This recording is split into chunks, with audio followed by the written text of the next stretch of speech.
come together to do to celebrate, to remember Christ is risen.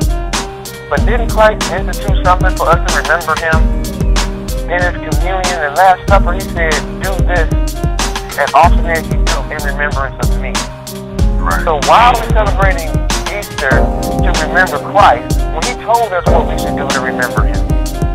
Maybe because when we do the communion, it's not really communion. It's crackers and juice and some prayers and some words.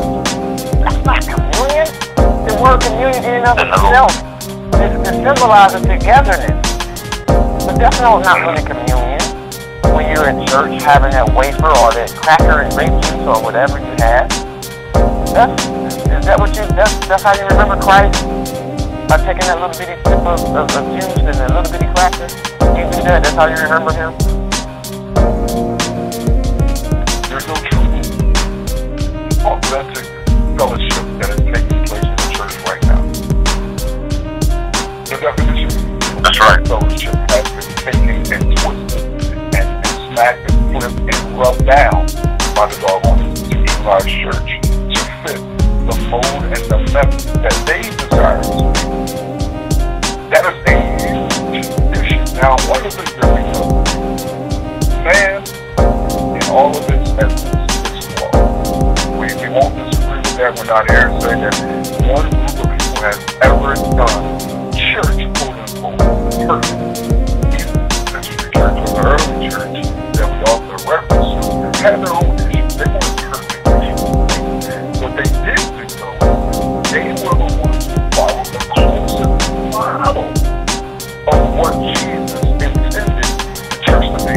And what he intended to be was never for it to be this people coming together, sitting in these pews, facing one direction, listening to people getting goes up to from one emotional mountaintop, then having their money taken to go to things that was not theirs, and to be after that manipulated by a man, elevated to that is never the intention. That we see today was never God's idea. So to answer that question, what's wrong with the church? Well, the first thing is it was never God's idea. Problems that were not shared with anyone. Some people don't like to share what they are going through because they are embarrassed or merely private people. Take away church, you take away a lifeline.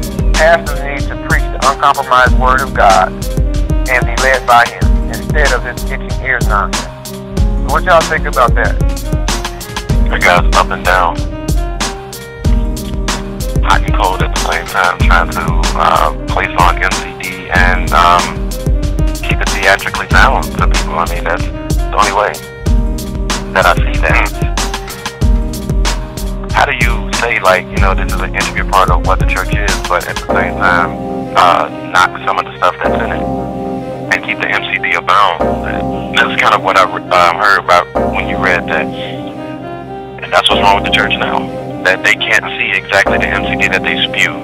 That there's no need for a building. How is the building the lifeline? And everyone has a home to go to. Like, I can't even think straight. Like, hearing that stuff, I'm going to pass the mic.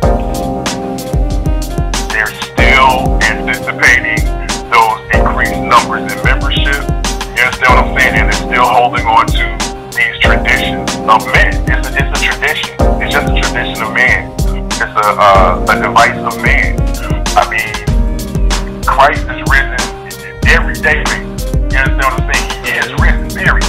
He's risen. That's the bottom line. He's risen. So why follow these traditions, these vain traditions? That's why you got to study where all of this stuff came from.